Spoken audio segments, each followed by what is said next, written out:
Is Uber Eats admitting to brainwashing us? Why am I still hungry? Because you're watching football. The whole game is basically an elaborate scheme to make you buy more food. And it's working. I mean, sure, it's a joke. Haha, funny. Matthew McConaughey is going full McConaspiracy. But what if I told you it's not just a joke? Think about it. When you watch sports, what do you think about? Food. When you hear people talking about someone accomplishing something, what do they say? They ate. When someone's on a roll, let them cook. Literally, our entire language is food-based propaganda. Coincidence? Or evidence of a centuries-long conspiracy by Big Food to turn every major event into an excuse to stuff your face like a raccoon in a 7-Eleven dumpster? Yeah, I think we all know the answer.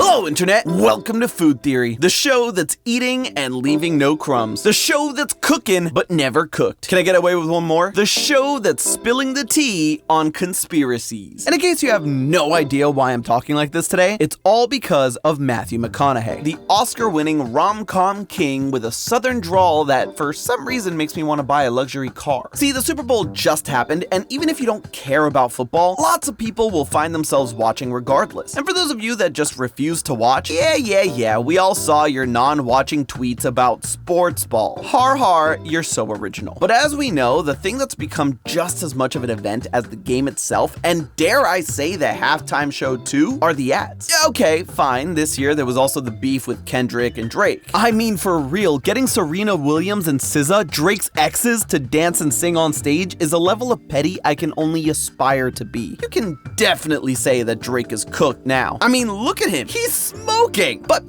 the ads. Sometimes they make us laugh, sometimes they make us cry, and sometimes they reveal a billion-dollar conspiracy to control our cravings. Enter Uber Eats. It has been a banner year for the National Football League. Or should I call it the National Football League? At first glance, it's just a fun little ad about how football was secretly created to sell food. But wait, what if I told you that Uber Eats is literally admitting that food corporations have been brainwashing us for decades right in front of our faces, and we just laughed along? And don't get it confused, this isn't just about Uber Eats. This is about Big Food controlling our thoughts through advertising, social conditioning, and even slang. And today, we're peeling back the layers of this conspiracy to find the answer with neuroscience, marketing data, and a little too much self-awareness about why I suddenly want buffalo wings. Now, before the tinfoil hat cuts off the circulation to my brain, let me be clear. Obviously, the commercial is a joke, or is it? And football wasn't invented to sell food, or was it? But the thing is, it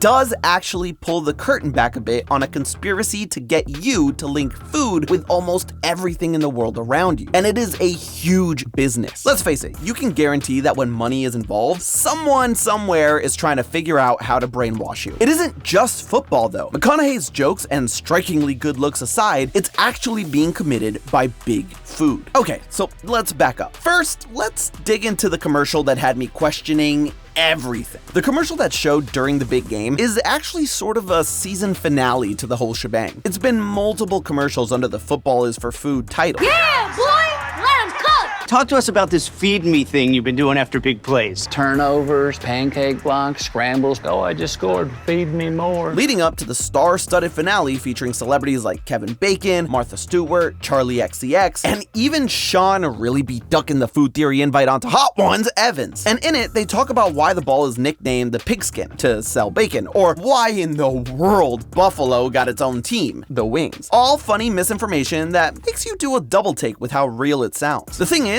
this wasn't actually their plan for the Super Bowl. The first ad in the campaign involved McConaughey being a chef along with Jerry Rice and a bunch of food puns. They got a huge response though that they did a pivot, or called an audible if you will,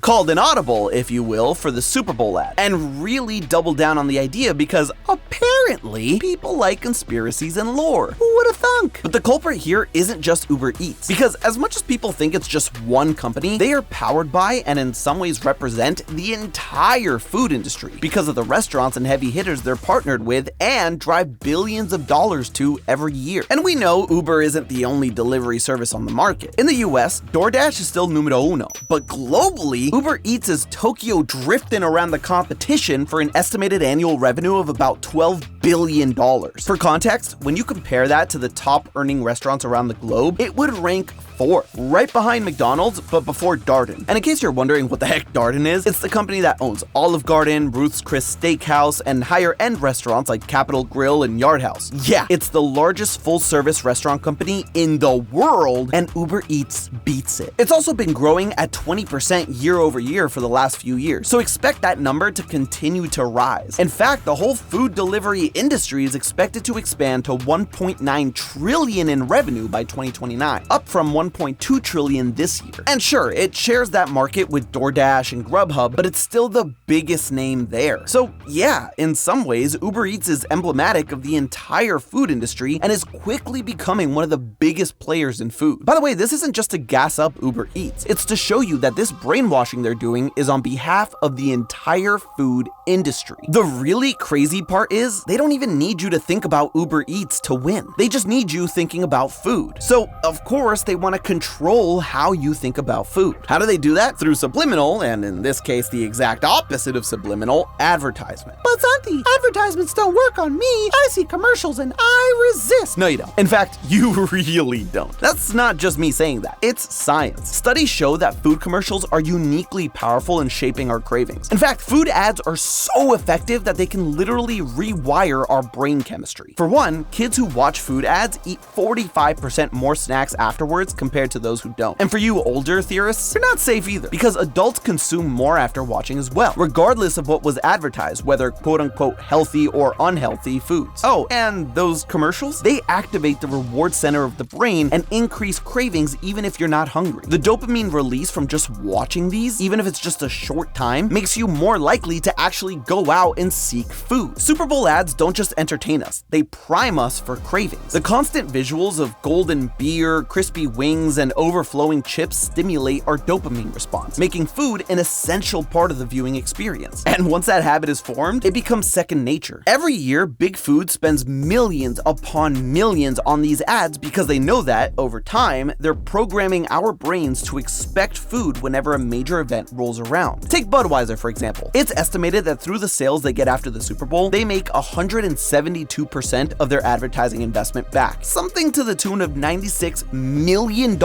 in extra revenue. And guess what? When the big game is on, what do people think about alongside their snackage? Beer. It works. Big Food has successfully linked food to every major cultural event on the planet. Football, wings, beer, and pizza. Baseball, hot dogs and nachos. Soccer, with how global it is beer and insert local food here. Formula One, expensive champagne that they pour all over each other after winning. Granted, a lot of us aren't in the tax bracket to fall for that one, but the point stands. Even the movie industry does this. Ever notice how you physically cannot watch a movie without popcorn and soda? That's not an accident. It's decades of conditioning that started when theaters realized that concessions made them more money than tickets. And there's one more level to this conspiracy. Let's get weird now by revisiting one of the early Football is for Food commercials.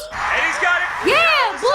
Let him cook! Let him cook! You ever notice how Big Food has even invaded our modern day slang without us even realizing it? Let him cook. Ate and left no crumbs. Feasting. Friggin' reheat nachos. It's always food. We could say that this is just creative language, that food is just something we all experience, so of course our language will reflect it, but what if it's something more? This is cultural programming. By using food-based language to describe everything from winning to attractiveness, we're reinforcing the idea that food isn't just for survival, it's a constant presence in our lives. If our own language keeps reminding us of food, we never stop thinking about it. Something's easy? Piece of pie. Or cake. Making money? Bringing home the bacon. Getting that bread.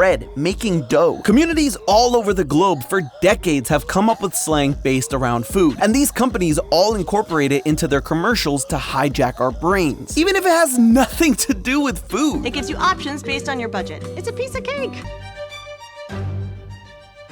Even commercials from decades ago that, yeah, I'm not even gonna say anything other than, boy, this is a product of its time. I can bring home the bacon, fry it up in a pan.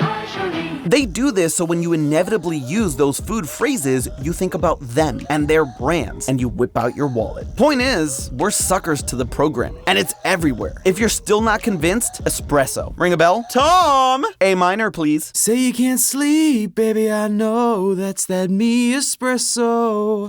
Voice of an angel, that one. And the face of a dollar store Seth MacFarlane. But yeah, probably the biggest song of last year, Espresso by Sabrina Carpenter. You think the success was because she's a fantastic singer with a femme fatale aura that people all over swoon for? Think again! Brainwashing. And guess what? The song drove posts about espresso up by 300%. Dunkin' did a whole campaign and a limited time offering with Sabrina. One minute you're singing the catchy jingle, the next you're in line at Dunkin' and you don't even realize it. This has been going on longer than we've been alive. But Big Food and Uber Eats have gotten so cocky, so powerful, that they feel like they can flaunt it right in front of our faces and we won't do anything about it. And the worst part is, they're right. Your brain has been rewired. Your hunger cues have been hijacked. Whether it's watching a game, a movie, or singing the hottest new song, you're already cooked. But hey, that's just a theory. A food theory. Buen provecho.